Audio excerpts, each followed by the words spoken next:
സ്വന്തം അച്ഛനെ ഇല്ലാതാക്കാൻ നോക്കിയവനവൻ. അമ്മ എന്ത് വർത്താനീ പറയുന്നേ? അമ്മയ്ക്ക് തോന്നുന്നുണ്ടോ ഏട്ടൻ അങ്ങനെയൊക്കെ ചെയ്യുന്നു? ചെയ്യുന്നത് കണ്ടവരില്ലേ? അവരില്ലാത്തതൊന്നും പറയില്ലല്ലോ. പറയും. പറഞ്ഞില്ലെങ്കിൽ ഏട്ടന്റെ ശത്രുക്കളെ പറയിപ്പിക്കും.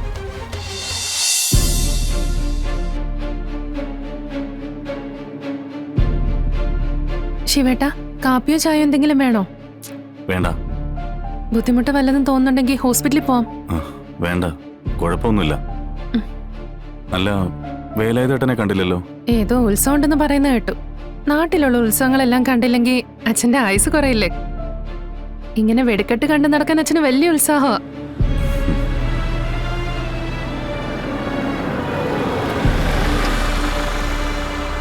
ആരോ വന്നിട്ടുണ്ടല്ലോ. നോക്കാരാന്ന്. ആ,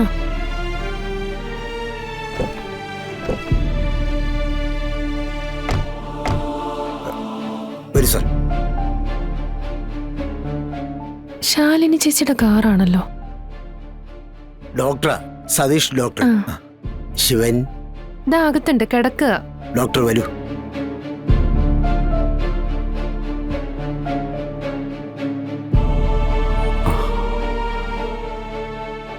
ശിവ, ഡോക്ടർ വന്നിട്ടുണ്ട്. സതീഷ് വേണ്ട, കിടന്നോളൂ. എന്തിനാ രാമേട്ടാ? എനിക്ക് പ്രത്യേകിച്ച് അസുഖമൊന്നുമില്ല.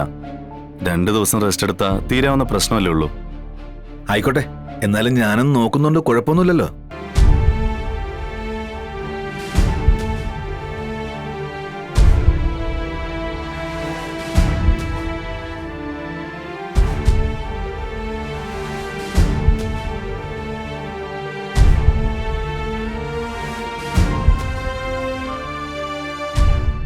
ഹാർട്ടിന് സർജറി കഴിഞ്ഞിട്ടുണ്ടല്ലേ? അങ്ങനെ കാര്യമായിട്ടൊന്നുമില്ല. ഒരു അപകടം നടന്നപ്പോ.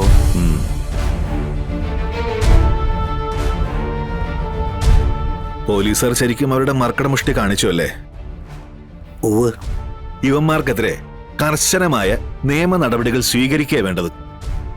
ജനങ്ങളെ സേവിക്കാനാ പോലീസ്, അല്ലാതെ തല്ലിച്ചതക്കാനല്ല. നോക്കി വെച്ചിട്ടുണ്ട് ഞാൻ. ഒത്ത് കിട്ടും. അതിനുള്ള ആരോഗ്യം ഉണ്ടാവണ്ടേ? മർമ്മം നോക്കിയ പല പോലീസുകാരും പണിയുന്നത്. ഞാൻ തന്നെ എത്രയോ കേസുകൾ അറ്റൻഡ് ചെയ്തിട്ടുണ്ടെന്നോ.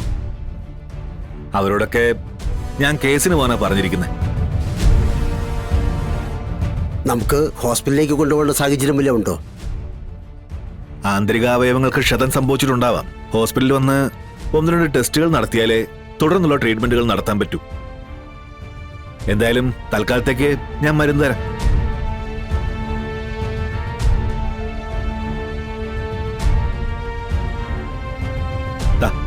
ഇത് വാങ്ങിച്ചു കൊടുക്കണം. അതെ, ശരീരത്തിന് നല്ല നീർക്കെട്ടുണ്ട്. ഇഞ്ചപ്പുല്ലിട്ട് വെള്ളം ചൂടാക്കി അതിലൊന്ന് മേലെ എഴുതി നോക്കട്ടെ. ഉള്ളിൽ മരുന്നും കൊടുക്കാം. ഭേദമായില്ലെങ്കിൽ എന്നെ വന്നൊന്ന് കാണണം. ടെസ്റ്റുകൾ നടത്താനുള്ളത് കൂടി ചീട്ടി കുറിച്ചു തരാം.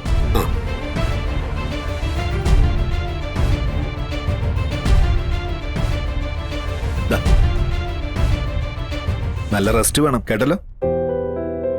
ഈ ഹാർട്ടിന്റെ സർജറി കഴിഞ്ഞിട്ട് എത്ര നാളായി? അത് കുറച്ച് മാസങ്ങളായി. മെഡിസിൻസ് ഇപ്പോഴും ഉണ്ടോ? ഞാൻ പറഞ്ഞില്ല ഡോക്ടർ, അങ്ങനെ കാര്യമായിട്ടൊന്നും. എന്നാ പിന്നെ പോവാം. പോവാം ഡോക്ടർ. Take care. ശരി.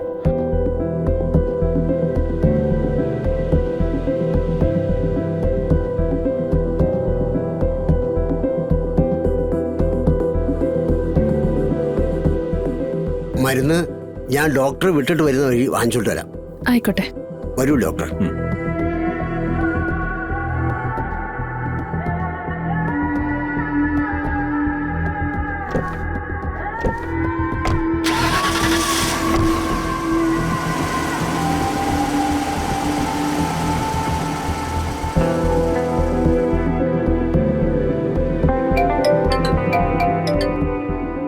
പറ റാണി, എന്തൊക്കെയുണ്ട് അവിടുത്തെ വിശേഷങ്ങള്? വിശേഷങ്ങൾ ഞങ്ങൾക്കല്ല, നിന്റെ ഏട്ടനാ. ഏട്ടനെന്തു പറ്റി? ശിവേട്ടനെ ഐസെ സോമശേഖരൻ പിടിച്ചോണ്ടുപോയി. നന്നായിട്ട് ഉപദ്രവിച്ച ചന്ദ്രേ. ഹോസ്പിറ്റലിൽ പോകാൻ വിളിച്ചിട്ടൊന്നും വരുന്നില്ല.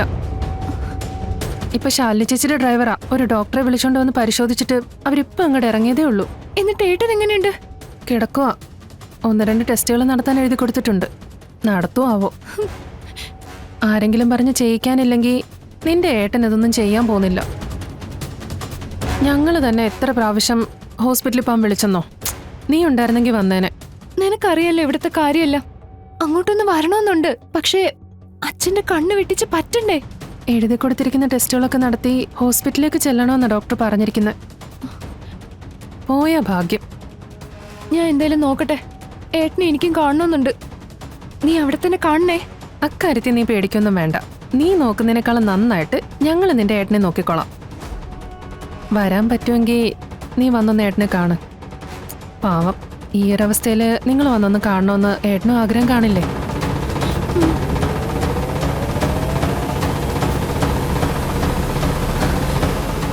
എന്തു പറഞ്ഞു പോവും?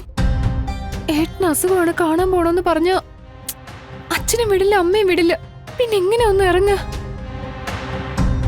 ആ, റാണിയുടെ കാര്യം പറയാം.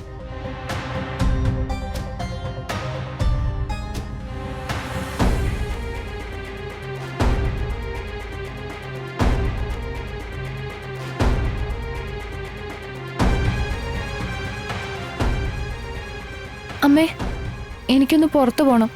പുറത്തു പോവാനോ? എവിടെ? നിന്റെ അച്ഛൻ അറിഞ്ഞാലുള്ള അവസ്ഥ അറിയാലോ. എന്നെ അങ്ങനെ കൊന്നുകളയും. പെട്ടെന്ന് പോയിട്ട് വരാം അമ്മേ. അച്ഛൻ അറിയാൻ പോണില്ല. എന്റെ പൊന്നു മോളെ, വേണ്ട. നിനക്കറിയാലോ നിന്റെ അച്ഛന്റെ സ്വഭാവം. പറയുന്നത് കേട്ട് നിന്നില്ലെങ്കിൽ പിന്നെ പ്രാന്താ. എന്താ പിന്നെ ചെയ്യുന്നൊന്നും പറയാൻ പറ്റില്ല.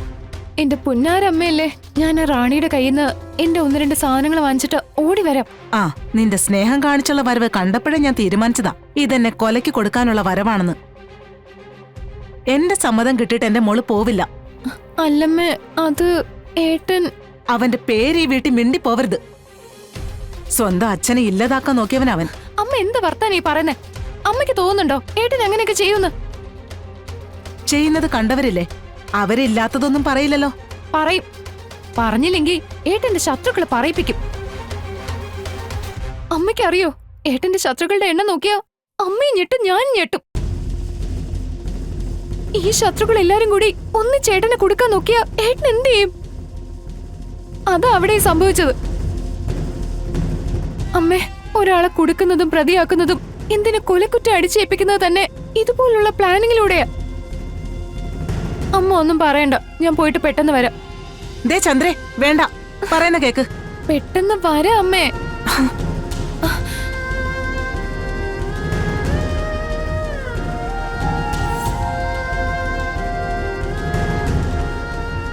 നീ എവിടെ പോകുന്നു? നീ എവിടെ പോകുന്നു എന്നാ ചോദിച്ചത്. ഒന്ന് പുറത്തേക്ക് പോണായിരുന്നു. പുറത്ത് പോയി ഇപ്പൊ മനുഷ്യന് പുറത്തിറങ്ങി നടക്കാൻ പറ്റാത്ത അവസ്ഥയായി. എന്നിട്ട് മുടിപ്പിക്കാനായിട്ട് നിനക്ക് പുറത്തേക്ക് ഇറങ്ങണോ അല്ലേ?